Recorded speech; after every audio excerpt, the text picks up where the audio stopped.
Hi, I'm Steve Blears, this time on the Media Training Podcast. Everyone in the office is running around panicking, the MD is crying in the toilet, your brand is being burnt to the ground on social media.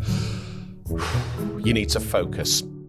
Today we're talking about crisis comms holding statements. Woo, I know, I bet you're thinking this guy knows how to party. So, crisis comms holding statements, what are they?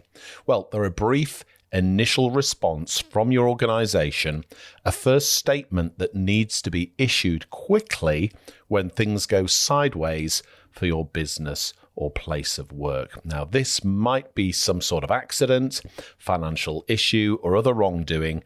Basically, it's a PR crisis. Now, before we get into this, crisis comms is a big topic. In this episode, we're just going to focus on putting together that initial holding statement. Crisis comms holding statements are just that. A few paragraphs to temporarily satisfy the press, public, and your employees and stakeholders while you get to grips with the situation. So, to kick things off, let's discuss what a crisis comms holding statement is not. It's not a press release. It should be short, to the point, and contain your key messages.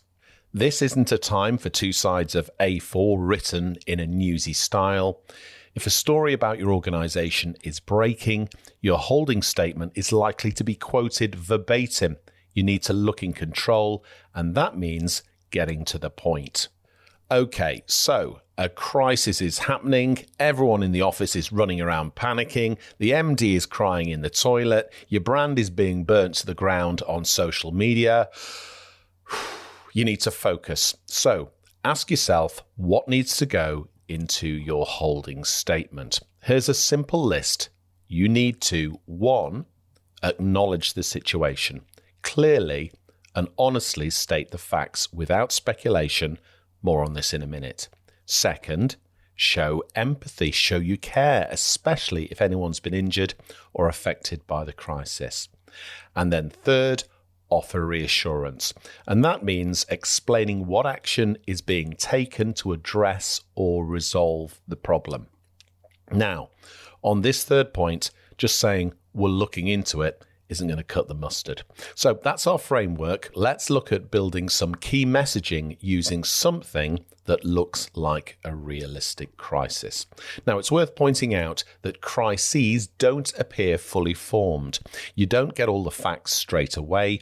Details will drip in from a variety of sources, and some of the information might be hearsay or just plain wrong.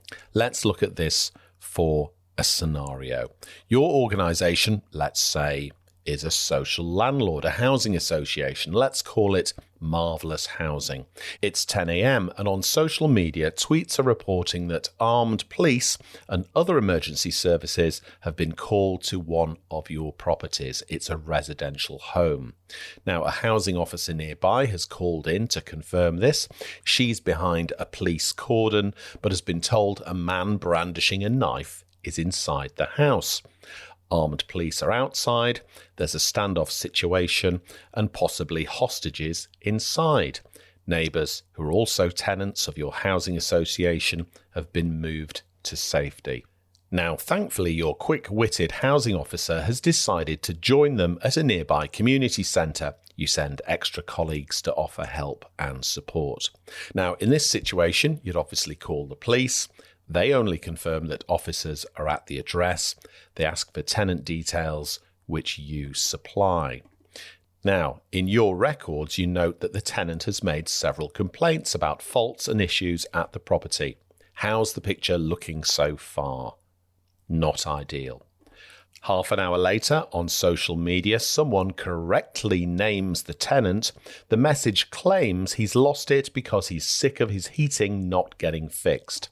Then, the office phone starts ringing with journalists trying to find out what's going on. Is it true you ignored this tenant's complaints? Is that why he's in a standoff with the police? What do you do? What is your holding statement? Now, just an idea, why don't you pause the podcast here and have a go at writing the holding statement for this scenario? Then you can compare it with mine. Hit pause now.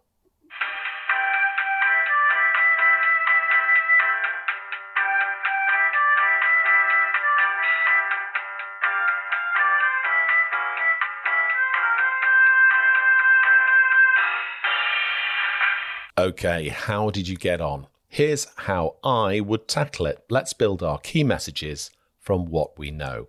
Let's return to our holding statement plan. 1, acknowledge the situation. Clearly and honestly state the facts without speculation. Let's try this. At 10 a.m. today, we were made aware of an ongoing situation at a property owned and managed by Marvellous Housing on Coronation Street in Manchester.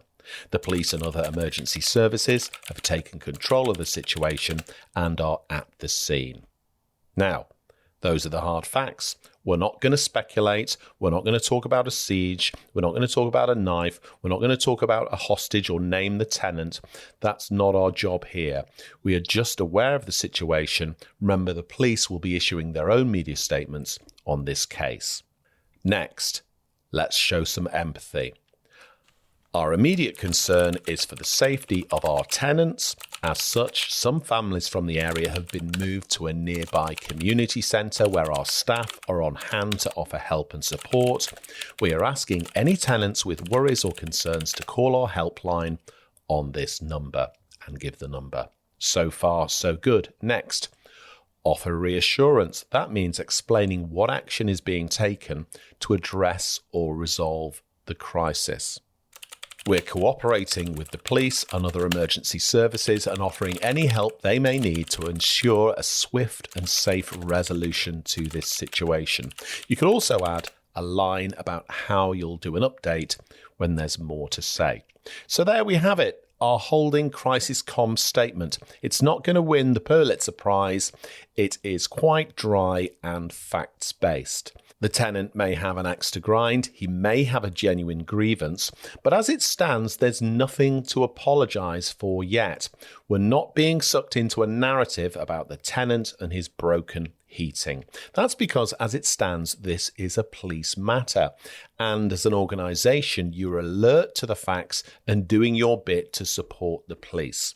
Similarly, on this point, there's no point over-promising in the reassurance section of your statement. So, for example, in this case, we don't need to start promising an internal inquiry into what's happened, or at least not yet.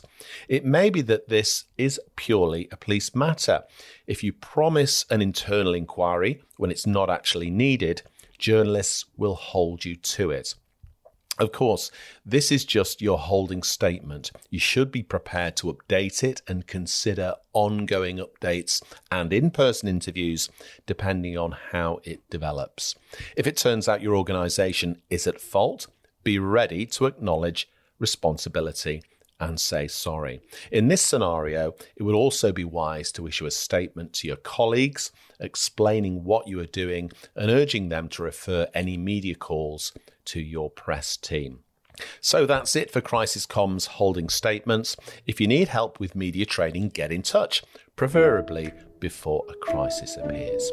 Email hello@bitfamous.co.uk. Thanks for listening.